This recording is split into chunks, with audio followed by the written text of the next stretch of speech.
ar ôl cael plant, o'n meddwl, rhaid I fi gwybod sut I siarad Cymraeg.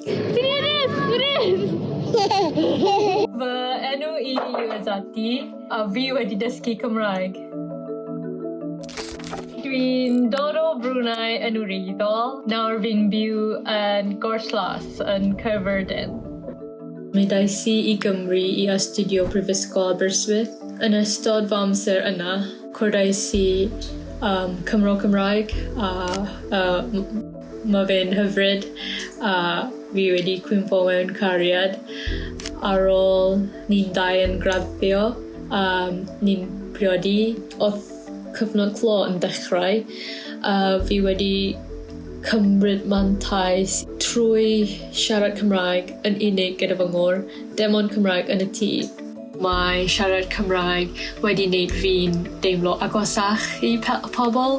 Yn gartre, mae siarad Cymraeg wedi cryfhau bondiau fy nheulu. Mae gyda fi teulu amlieithrwydd. Mae fy ngŵr dim ond siarad Cymraeg gyda fy plant. Wedyn fi'n siarad dim ond Brwnei gyda fy plant. Dechreuais I hefyd ysgrifennu llyfrau cerddi yn Gymraeg o'r enw Pen Vanilla. Dyna fe.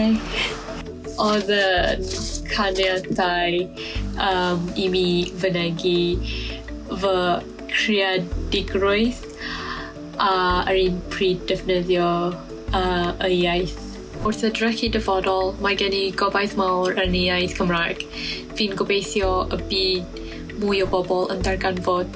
Mae'n werth I dysgu a defnyddio Cymraeg ar eu bwydau nhw.